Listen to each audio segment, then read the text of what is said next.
A história da Remax. 1973.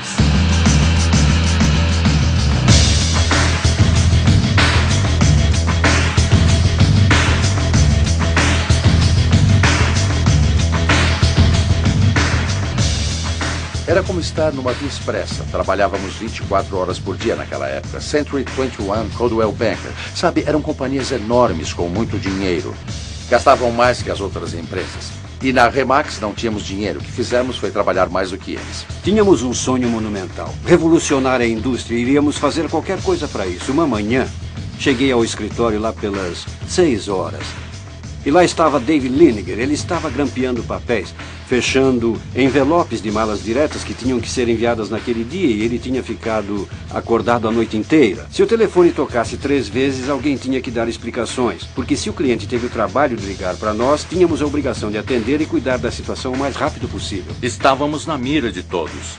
Os concorrentes estavam quase todos contra nós. O que tínhamos que fazer era explicar à indústria o nosso conceito. O que Dave e Gale fizeram foi dizer por que os corretores associados não poderiam operar como uma clínica médica, onde todos teriam seus clientes, ou pacientes, se preferir.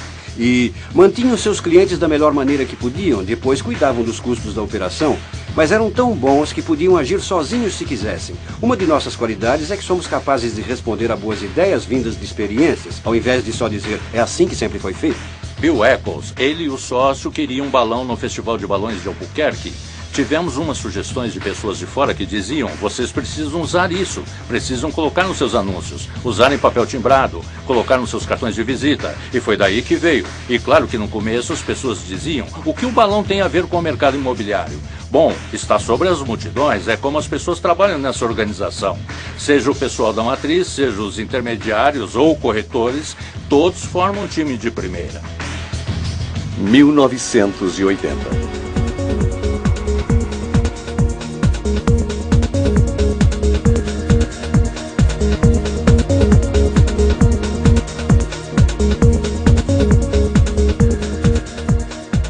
Nos anos 80 já tínhamos 7 anos de experiência em gerenciamento, marketing, em atender ligações, tirar o lixo para fora. Sabíamos o que era preciso para satisfazer os clientes dos nossos associados. Não estávamos no mercado imobiliário, e sim no mercado de venda imobiliária dos associados. E nosso trabalho era facilitar o trabalho deles ao máximo. As taxas de hipoteca estavam altas, éramos muito testados por isso. Os corretores não estavam vendendo casas, então não estavam pagando aos intermediários e eles não estavam nos pagando. Então estava muito difícil. Naquela época, o pessoal do Canadá se juntou a nós. A economia no Canadá estava ótima e foram as vendas nas franchisings deles que nos mantiveram de pé. O que fez com que continuássemos foi o que sempre fizemos para continuar, manter o foco. Esse é o instinto de sobrevivência da Remax. No começo dos anos 80, tivemos uma pessoa de nossa família que se afastou. Foi quando Gale se feriu num acidente aéreo. Ela ficou em coma por 10 dias. Quando ela saiu do coma, os médicos não tinham muitas esperanças. Durante o tempo que ela ficou em coma, o Dave ficou ao lado dela. Ele tocava fitas de motivação, falava constantemente com ela. Todos íamos falar com ela. Ela finalmente foi ao centro de reabilitação depois que saiu do coma. Disseram que as chances dela andar não eram muito boas. Então ela olhou para o médico e disse, eu vou sair andando daqui. Ela não se deixou abalar. E acho que isso fez com que todos nós trabalhássemos ainda mais duro. Simplesmente não sabíamos o que era fracassar. Não encarávamos o fracasso. Sabíamos que se aguentássemos mais um dia, teríamos sucesso por mais um dia. Vivíamos um dia após o outro. Às vezes, 1 hora de cada vez, talvez minuto a minuto. Não havia faculdades que ensinassem o que tínhamos que fazer. Cada dia era uma experiência e cada dia criávamos uma maneira de fazer as coisas que não fazíamos um dia antes. 1990.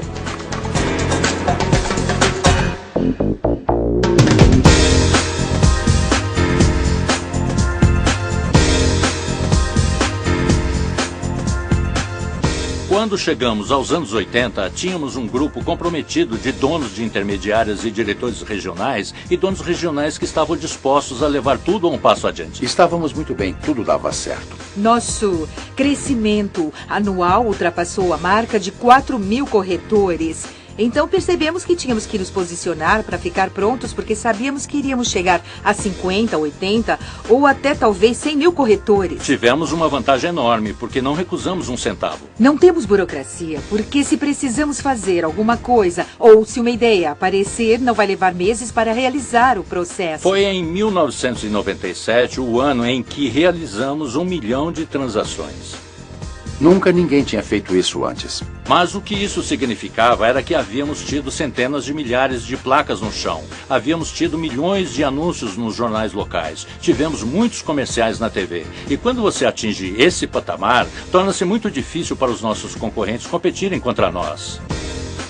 A razão por termos alcançado passos tão gigantes é que nenhum de nós esqueceu quem somos e de onde viemos.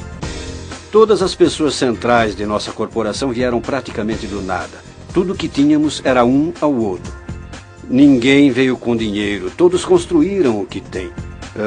Não aprendemos nada em faculdades, nós aprendemos tudo nas ruas. Então desenvolvemos nossa própria família. Uma família bem grande agora. Ano 2000.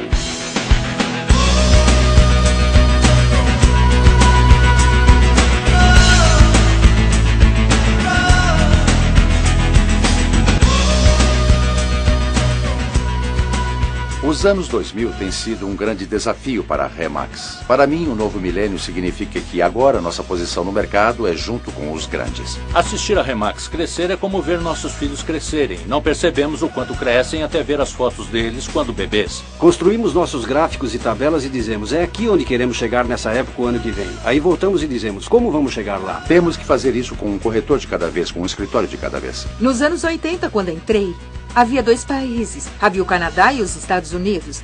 E nos anos 90, continuamos fazendo anúncios na Europa, no México, no Caribe e outros, até chegarmos onde estamos agora. Vamos alcançar posições ainda não vistas. Não conseguimos ver o que há no próximo degrau e foi assim que sempre fizemos. Nós sempre olhamos para o próximo degrau e pensamos o que fazer para chegar lá. E quando chegamos lá, prosseguimos para campos mais verdes. Acho que somos, assim, bem-sucedidos porque nosso dinheiro vem do suor. É a honestidade, é o trabalho duro, é saber que fazemos a coisa certa, que Jesse acreditava.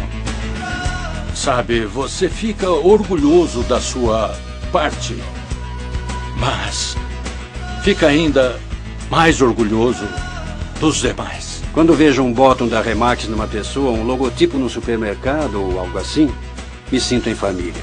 São as pessoas, são os valores, é a integridade, é onde estivemos, é como começamos, é para onde vamos.